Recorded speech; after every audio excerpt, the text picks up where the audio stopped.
Welcome, one and all, to Firebranded. I am your host, TJ Haines, the undisputed technician of the truth, and I'm very happy that you're joining me today. This is actually an X Spaces session. Hello, Xers/tweeters. Thank you for joining me. Pretty much all of you on demand. Tonight, I'm talking a little bit about immigration through a Catholic lens. Immigration through a Catholic lens. Is there a middle ground between defending the borders and protecting human dignity? I don't know. I mean, I think there is, but conservatives aren't getting it. Liberals aren't getting it. And I feel like the church kind of is not getting it. So we're going to talk about that a little bit tonight. This should be a short one, really. It's, as I said, it's a Twitter or it's an X Spaces session, so it's a little bit more relaxed and what have you. Thank you for those of you catching me everywhere that you're doing so. Fade that music out. Thank you very much. So, if you're not already doing so, you're probably living under a rock if you're not following me on socials. Real TJ Haines everywhere on socials, including X/Twitter.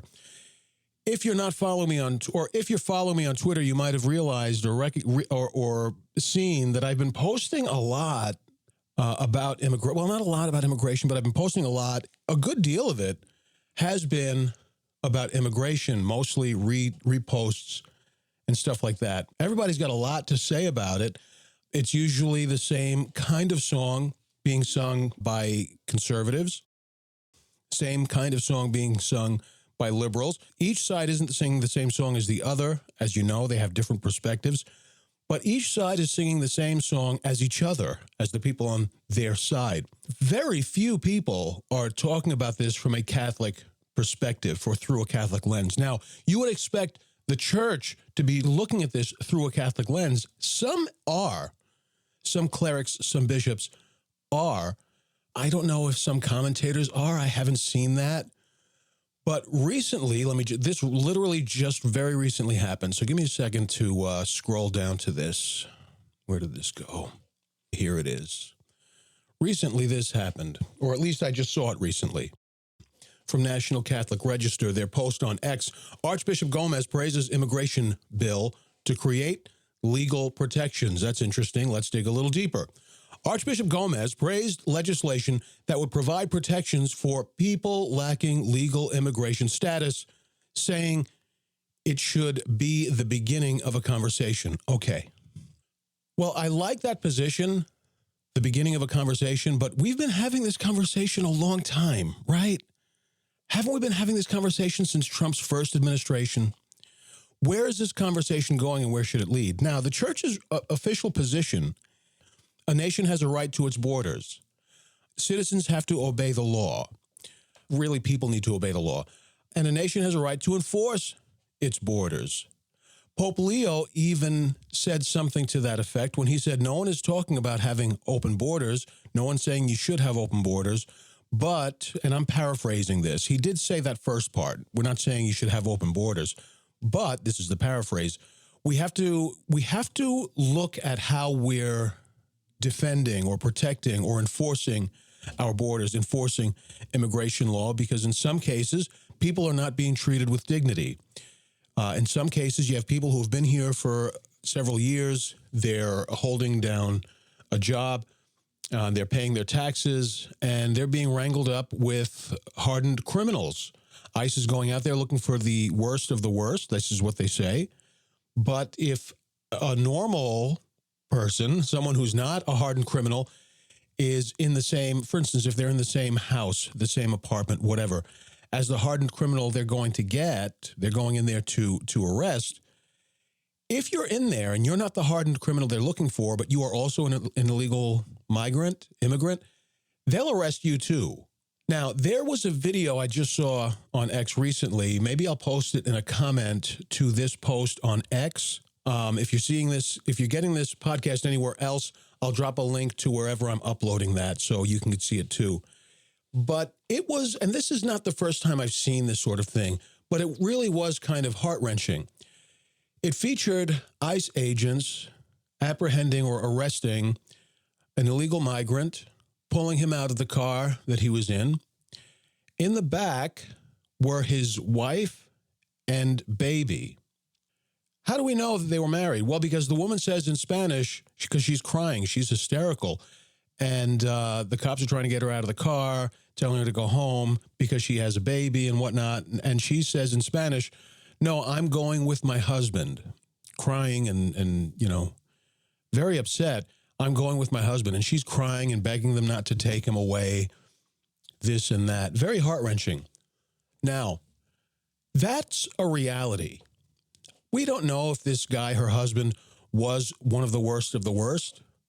We don't know if he was just, an ordinary illegal immigrant here illegally. Maybe he's the best of the best. He's holding a job. He's paying taxes, whatever.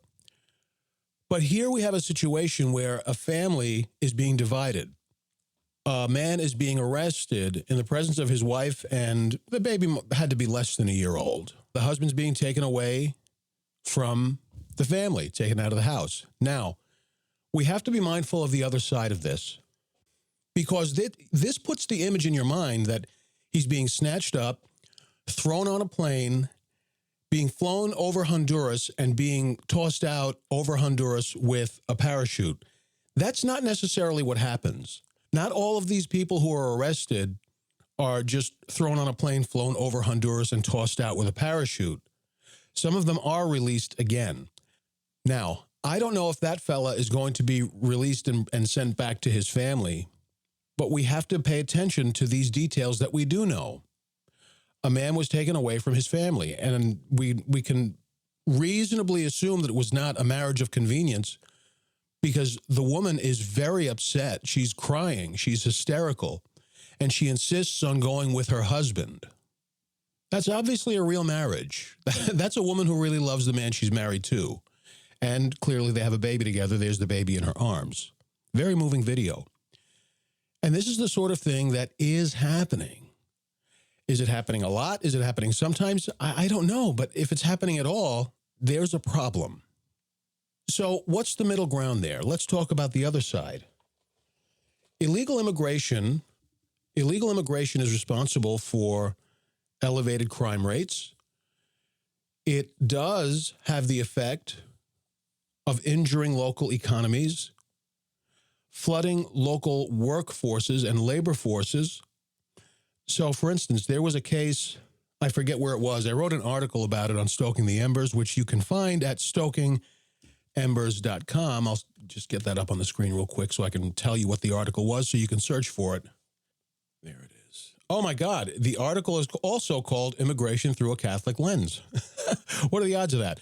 So if you go to stokingembers.com, that's home base for me, stokingembers.com, search for an article called Immigration Through a Catholic Lens. I talk about this a little bit, what I'm about to tell you.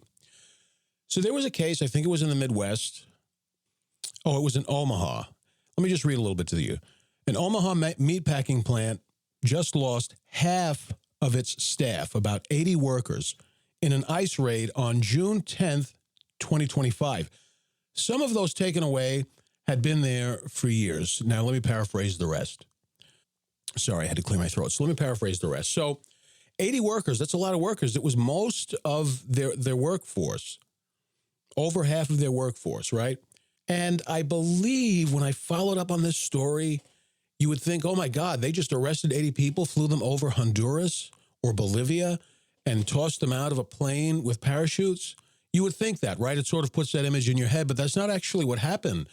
Details were hard to find, but the best I can ascertain is some of them were deported, and a lot of them were not. They were processed. Their paperwork was made right in terms of having some kind of documentation, even if you're here illegally. And then they were released. Okay, but they couldn't go back to that meatpacking plant to work. Wow, 80 people. The meatpacking plant lost 80 people. Well, you know what happened the very next day? The meatpacking plant was flooded with local job applicants, people who are here legally, who are citizens, locals, flooded the place applying for work. Illegal immigration does interfere with or degrade the labor force. That's just true. So the USCCB is talking about having laws to protect illegal immigrants. Well, okay, but what about the protection of the citizenry? What about the protection of people who can't find work? And I've had this experience. Can't find work because they're too expensive, because you have to pay American citizens a certain rate, and you can get away with paying illegal immigrants a lower rate. You're not supposed to, but you can get away with that. Or citizens who can't get work because the employers there are looking for fluent Spanish speakers. This is true. This really happens. It happens a lot, right? So what about laws that protect the citizenry? What about laws that protect local economies, local job markets, crime rates, or even people's property values? What about those protections? So where's the balance there, right? We want to observe and respect human dignity. We really don't want to be arresting fathers who are living with their wives and child/children and then shipping them off to Honduras. We really don't want to do that. Well, he shouldn't have been here in the first place. I'm with that. But we're not talking about filling in blanks to make the sentence correct. We're not talking about that. We're talking about human lives. It's much more delicate than just filling in the blanks and getting making the sentence correct, right? So how do we do that? How do we find the middle ground? I don't have those answers. What I'm trying to say is we have to be asking those questions. I also recently reposted, or it might have been just a comment on someone else's post, that was really irritating to me. It was a woman talking about how her uncle was arrested by ICE, and he was here illegally and stuff, and her poor uncle being arrested and this and that. And I'm like, yeah, I'm sorry for your uncle, but why did he come here illegally? Clearly you're here legally. Great. Why did he come here illegally? My poor uncle, my poor uncle. Let me ask you this. What about the poor people who used to live in nice places, nice parts of town, nice neighborhoods? I'm not talking about posh. I'm just talking about nice, stable, and so on. And now they live in a hole because the crime rate there is through the roof. Folks, I know a guy, really good guy. He goes to the church at the parish I used to attend. And he was jumped and mugged by 4 illegal migrants. I couldn't believe it. And I mean, they nearly beat him to death. I went to Mass one morning and I saw him and his face was completely jacked up. What about that poor fella and people like him? What about people like me who had illegal migrants passed out in the front yard where my children play? What about protections for me? Your poor uncle, your poor uncle. I get it. What about people who live here, who grew up here, who pay taxes here, who are trying to make a life for themselves here? So you have two sides of the coin. You have the my poor uncle, my poor aunt, my poor cousin thing. I got it. But why did they come here illegally? And why should I pay to feed your poor uncle, your poor cousin, your poor this, your poor... Why should I pay to feed them? I would rather pay to feed the granny 2 blocks away who's a widow, who doesn't have food to eat. And this is true, who doesn't have food to eat. She goes to the parish food pantry to get bags of food, and the parish is out of food. Do you know why the parish is out of food? Because there was a line of illegal migrants, illegal immigrants, at least a block long, getting 2 to 4 bags of food. So by the time Granny and those like her show up to get a bag of food, there's no food left. What about people like that? I would rather pay to feed people like that rather than have my tax dollars stolen from me to feed people who came here illegally. What about laws protecting people like that? So you have that one pole, and then you have the other pole, as I say, fathers being taken away from their families. Now, let me make this clear. Hardened criminals, felons, killers, sex offenders, and so on, pack them up and ship them out. That's period. No questions asked. Pack them up, ship them out. Treat them with dignity, treat them with respect, process them humanely, sure, but pack them up and ship them out. But now what do you do with people who aren't that, who aren't the worst of the worst? Well, they shouldn't be here. Okay, but they are here. I agree they shouldn't be here, but they are here. What do you do with people like that? Pack them up and ship them out too. Really? Now, and here's the Catholic perspective on this. By the way, hello to Catholic Batman joining me here on X Spaces. If you would like to have a thing or two to say, I will open the floor to invite people to give their 2 cents. If I invite you to speak and you don't want to speak because you're shy or embarrassed, whatever, no problem. And an invitation to speak should not be interpreted as a demand to get up in front of a microphone and say something. So if I invite you to speak and you don't want to speak, just don't take the invitation. That's okay. I'm going to open the floor in a minute or two. So on the liberal side, Bruce Springsteen just released a song, a protest song about the protests in Minnesota. Let me tell you, Bruce Springsteen used to be an ordinary, average American Democrat, right? The old school Democrats. Now he is such a liberal progressive. And I've said this before, if the liberal talking point was squirrels should have human rights too, Bruce Springsteen would write a song about that. So now here he is on the progressive bandwagon where he would never conceive of being, in his youth, in his 20s and 30s. He was just an ordinary blue-collar American Democrat. Now he's on the progressive bandwagon. So now here comes another song, another protest song. Okay. I don't know what you hope to gain from that. But you have that other pole, right? You have the people should be allowed in here whenever they want. We shouldn't be in this country anyway. We stole it from the natives and this and that and that and this. There should be no immigration law, period. Well, that's the other extreme. That's mercy without justice. And when you have mercy without justice, you have disorder, because mercy isn't meant to be without justice. It's not. It just doesn't work that way. So you have one pole there.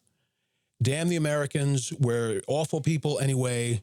People should be allowed to come in here. And okay, so who's going to pay to feed and house all of these people? It costs anywhere between $13,000 and $35,000 per pupil in the public school system. And the mothers or fathers or both parents of children who are not here legally, they're not paying taxes to come anywhere near covering that bill. Now, nobody covers the bill of public education, right? We get that. But what I'm saying is they're not coming anywhere near to contributing to the level that ordinary blue-collar Americans contribute. So who's paying that bill? You are. I am. Who's paying the bill to feed them, to provide them with medical coverage or whatever other benefits they're getting, EBT, whatever? Who's paying that bill? Of course, the liberals in Minnesota and everywhere else, many of them probably don't pay for their own bills or they don't own a home or whatever. They don't have any skin in the game. So, of course, they want everyone to take everything for free as they destroy cities. I mean, the protesters, they destroy cities and loot stores. Okay, fine. There's that pole, the charity without truth, the mercy without justice. Then on the other side, you have another extreme, the justice without mercy, the truth without charity. That's the conservative side, right? Doesn't matter if they're criminals or not. Once you cross the border illegally, you've committed a crime. Pack them up and ship them out. Well, letter of the law, maybe that's true. But as I said, we're talking about human people or human persons, human lives. In some cases, families, not across the board, but in some cases, it's families. And you can't approach this as though you're just filling in the blanks to make a sentence correct, right? Well, it doesn't matter. Justice, justice, justice, justice. So I want to put this out there for the conservatives, and then I'm going to put something out there for the liberals who may listen to this, which is probably none of them, because there's the word Catholic in in my Twitter handle. But this is what I want to put out there for the conservatives. Justice, justice, justice. Let me ask you something. Do you want God to apply justice so blindly to you at judgment? Do you want God to say justice, justice, justice when you stand before Jesus Christ to be judged? We're very, very quick. I have had my periods like this as well. We're very quick to throw God's justice and wrath around like confetti. for everybody else, not for us. We say things like, Lord, hurry thy coming, which I kind of get. I kind of hope he does hurry his coming, but but we have to be careful when we're tossing justice around, saying, God, give us justice. Because if God gives justice, he gives it absolutely. Everyone gets it. He doesn't just give it to the worst offenders. Everybody gets it. Are you ready to face God's justice? Serious question. Are you ready to face God's justice absolutely? Or if that were to happen in 10 minutes, would you spend the next 10 minutes saying, Lord, give me some time? And if you can't give me more time, Lord, be merciful to me. Justice, justice, justice. No, Lord, please be merciful to me. Because now that I'm this close to receiving justice, I'm realizing I'm going to answer for a lot of things I should not have done or that I should have done differently. Not just mistakes, but things that I chose to do. I knew they were wrong and I chose. So on second thought, Lord, please be merciful to me. And if you can, put the justice in your pocket. And when we meet, just come holding mercy in your hands. I would really appreciate that. We're so quick to call down the wrath of God, to issue God's justice to everybody else. We're so quick to say justice, justice, justice toward whatever. It's illegal migrants or criminals. I am not anti-law and order. I'm pro-law and order. I'm a former Marine. There's law enforcement all over my family. Okay? I'm not an anti-law enforcement guy. But we have to be careful because when we're talking about illegal immigration and illegal immigrants and how to handle them, how to deal with the crisis, we're, as the conservatives, and I am Catholic first, but I am conservative. Conservatives are quick to say justice, justice, justice. Is that how you want God to approach you? Because the measure by which you judge is the measure by which you will be judged. Jesus says that. That doesn't need interpretation. That's not a riddle. That's directly from the mouth of Jesus. Do you want God to approach you with the same measure of justice with which you dole out judgment against others, even if they're illegal migrants? You really better think about that. And before I forget, let me see. How do I invite somebody to speak? Just give me a second, folks, as I figure this out. I'm realizing I don't know how to invite somebody to speak. Oh, I have one request from Catholic Batman. I'm going to say approve, Catholic Batman, and just give me a second just to finish this point, and I'll open the floor, but I've accepted your request to speak. Now, that was my tidbit for conservatives. Now my tidbit for liberals. I want you guys to understand something. Illegal immigration does harm. It truly does harm. This is why we regulate immigration, okay, so that we can control the flow of how many people come in to the United States. Every country does this. It's not like we invented it. The borders are not closed. There is a front door. But do you want someone coming to your house, sneaking in through a back window, sneaking in through the basement? Do you want that? Because I sure don't. Do you want a stranger sneaking in through the back window saying, I came here from one county over, and that county is really in bad shape, so I came here to have a better life. Now feed me. What would you say to that? What would you say to that? And be honest with yourselves, my liberal friends. How many of you would say, get the hell out of my house, and I encourage you to go find a way to feed yourself. Here's a couple of bucks. I'll give you a couple of bucks, maybe to get one meal, but you have to find a way to feed yourself. I have my own family to feed. But seriously, get the hell out of my house.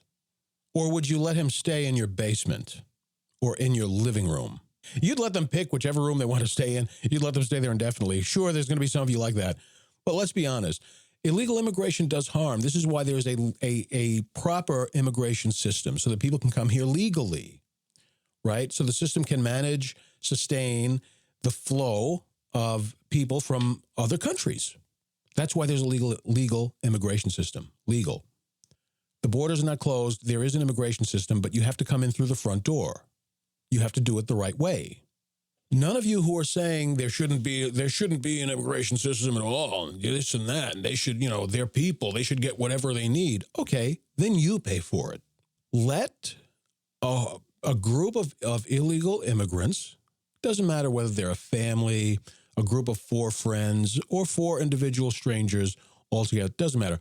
Let them into your house, cook for them 3 times a day, and by the way, you also have to pay for the groceries. And on top of all that, give each of them a stipend or an allowance of $20 a day, every day, until they leave. Now, getting free food, a cook, free housing, and 20 free bucks every single day, how long do you think how long will it be before you think they decide to leave and to fend for themselves? A week? A year? With that kind of treatment, I'll bet you they stay there for a good long time. Maybe they do get jobs off the books and continue to draw from the public dole or from your dole, from the dole of your bank account, your food pantry, your labor to cook for them and care for them and so on. None of you would allow that. So why are you allowing it to happen to your country? That's all I've got to say about that. We do have to find a middle ground. We really have to find a middle ground. We do want to observe human dignity, respect human dignity. But we also, so let me put it another way. And Catholic Batman, in a second, you can start chiming in. It just says listener. It doesn't say that you're speaking or anything like that. So I don't know. I don't know how to do this. Oh, there you go. Can you hear me? I can hear you. Hang on. Go ahead and say something. I'm going to have to adjust your audio levels, but go ahead. Hi. Hey, and welcome. Thank you for joining me today. I agree with you that I think balance is very important on this issue, as it is with so many other issues. Oh, yeah. As well. Oh, yeah. There's so many other issues I like especially. I'm from Ohio, and with the temporary protected status being taken away, there's a number of people here in Ohio, particularly. I've heard a lot about the Haitians and the issues that could bring with them. Yeah. But it's like people are losing their humanity over this issue, and it's frankly very disgusting. Talk to me a little bit about treat that. Other people in that way. Yeah, talk to me a little about the losing their humanity. Can I kind of build on that? Give everybody else kind of an image of what you're talking about. What are you seeing there? I don't know. It's just, and I guess it's mostly social media that I see this kind of stuff. But it's like the disgusting comments that people have towards their fellow man and children, just because they came in illegally, but if these people who have been living here, many of them for years, and contributing to our society and doing their best and building a family and all this stuff, it's more complicated than just looking at them as a person who came in illegally. Yeah, much more complicated. And instead, they're looking at that one issue and forgetting everything else, and basically dehumanizing them. And this is true. I guess this all started, there's a number of other issues that people dehumanize other people for too. It isn't just this issue, but I see it with this issue, and it's just disgusting. It's pretty disgusting. And I understand too. I'm with you. Like there's extreme cases, and people should come in the right way. But there are certain situations. It's like you can't just lump them into one basket and that's the end of it. Right. Like that's the justice paired with mercy is the right answer. And I don't think, in every situation that you're going to decide right, but we got to do better than this. Yeah, it's. I agree with you, especially on how the ugly way in which we approach people. And it's funny. Everyone has a strong opinion with a keyboard, but what would they do if they were really in that situation? This video at the beginning of this session, I was talking about a video that I saw of an illegal migrant being arrested. His wife and baby are in the back seat. The wife is crying. She's hysterical. She says in Spanish, "No, I'm not going home. I'm going to go with my husband." But they wouldn't let her. Obviously, this is not like a normal arrest. This is a federal level ICE arrest, And the guy that posted it was like, "That's right. Don't back down. Pack them up and ship them away." And I'm like, "Holy cow. Are you kidding me?" Yeah, you're right about the keyboard warrior thing. And it's, I guess for some people it seems like to them it's all fine and dandy, but when it comes down to it, it's like, if this was my friend or my neighbor, would I be this way? Like, Yeah. and whether it's not or not, everyone's our neighbor, but you know what I mean? It's like, Yeah. it's so easy to be detached from other people and, Yeah. and not see them as the person God created them to be. And your question about thinking about, do I really want God to look at me and say justice, justice, justice? Oh God, Of course, no. I mean, the answer is no, yeah.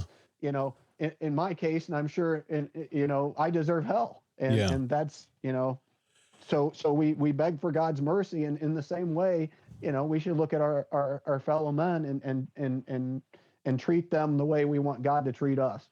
At the very least, because as I was saying earlier, you're not just filling in blanks. These are people, these are lives. And I don't know what the middle ground is. I think ICE is being over aggressive. For instance, if you're there to pick up someone who is suspected of murder or convicted of, sexual assault, whatever, and you happen to find somebody else in the house who is also there illegally, but they're not on your list, well, you should just let them be. Just let them be, at least for now.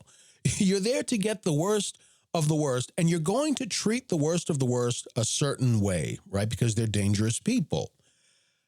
You don't want to lump into that someone who's just an ordinary non-citizen. Maybe they're working, maybe they've been here for a couple of years. Just leave them be and maybe do another sweep, maybe next year. And if you want to address those folks too, address them differently. Maybe have like a mobile processing center, and instead of taking them to an ICE facility, right, maybe make them come to a mobile processing center, get their paperwork in order, whatever it is that you need to do. But we can't approach all of this universally. In these situations. Yeah, something. I mean, I just think it's a little overzealous. It's not a smart approach to have a blanket strategy for everybody, because not everybody is the same situation. Some people are here illegally, escaping the law, committing crimes here. And I mean, that's just true. But not everybody is that. Some people really are just here trying to feed their families. And we can argue whether or not they should be doing that the way that they're doing it. That's fine. Listen, I was out of work for a week. I have a family to feed, and I was getting much less than half my salary every week to feed my family. Okay. There's 5 of us. And illegal immigrants, not all of them, I'm sure, but many of them were getting a significant amount of money, much more than I was getting. I mean, I've seen it. I've witnessed it with my own eyes, what's on their EBT cards and such. And it's like, that can't happen. I've been working since I was 12. It can't happen that I'm out of work not to mention that you are here in the country, right, naturally and stuff. Right. And we have to be balanced, but we have to take care of our own too. Right. Like that's part of our responsibility. Right. And that's why I'm totally with you. I can't chime in anymore. I got to get going. Oh, that's all right. I really appreciate that's all right. You letting me speak. Yeah, I appreciate you coming. I'll be sure to pick up the rest. Yeah. I really appreciate you jumping on and giving us your 2 cents. It makes it more interesting for me, and it makes it more interesting and edifying for the listener. So I really appreciate you, brother. God bless you. Hey, thanks. You too. Thank you, brother. Bye. God bless you. God be with you. So that's great. Always great to hear from a citizen, especially one named Catholic Batman. And for those of you who are going to call me racist or classist for calling him a citizen, that's a Roman reference. Okay? So relax. Boy, Catholic Batman still says, he still has the word speaker on. Oh, there, now it says listener. I was about to say, boy, I don't know how to hang up on him. How do I turn him into a listener now instead of a speaker? Catholic Batman, thank you again for joining me and giving us your 2 cents. So my final word on this, I said a word for the conservatives and a word to the liberals. Now, how do we find the balance? I think we, Catholic Batman and I kind of went there, right? How do we protect and defend the citizenry while still observing the humanity and dignity of people who are here illegally and need to have an interaction with the legal system. Whether it's they're hardened criminals, ship them out of here, which absolutely do that, or they're ordinary people trying to feed their kids, or they're ordinary people who don't have kids yet, but the life where they came from is terrible, so they come here for a better life. Well, that's good. That's laudable. But you have to do that the right way. So what's the middle ground? What's the middle ground between an out-of-work communicator like me, out of work for a year, with a family to feed, getting a couple of $100 a week? I don't remember now how much it was, but it was much less than half my salary. Meanwhile, there were illegal immigrants getting, I don't want to say because now my memory is foggy on the number, but it was a hell of a lot of money. It was way more than what I was getting on unemployment, which they cut off my unemployment after 5 months. So what's the middle ground there? Why are we sending all this money to illegal migrants or for the care of illegal migrants? Well, because they need to be cared for. Well, sure. So do I. And I pay into the system and have been paying into the system since I was very young. Where's the middle ground? Well, they need to be cared for. Okay, then you pay for it. You pay for it. And don't force me to. You pay for it.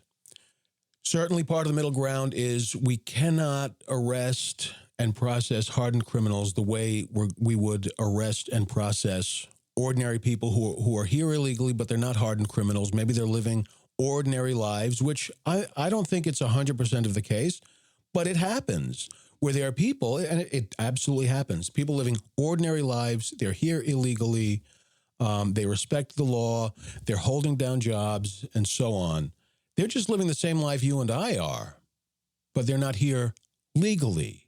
Well, okay, something has to be done about that.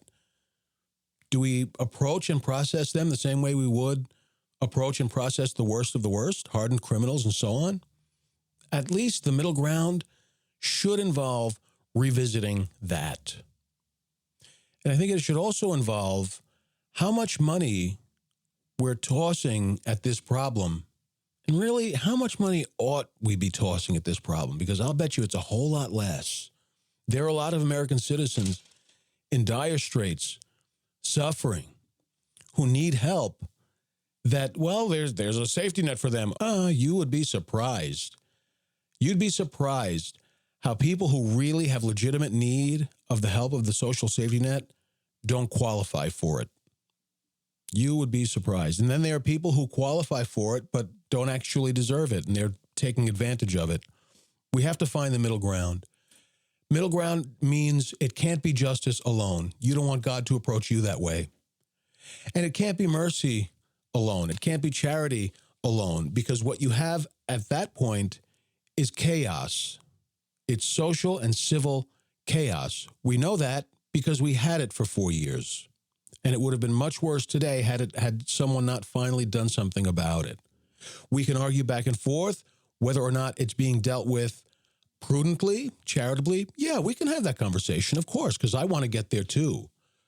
But we can't approach the situation with charity and mercy alone, because what you have there is chaos and you have suffering. You have suffering, prolonged suffering of others. Can't be justice alone, can't be mercy alone. For it to be true and good and right, it has to be justice and mercy. Justice and mercy. Now, I don't think you're going to hear this, but I'm going to roll my exit music.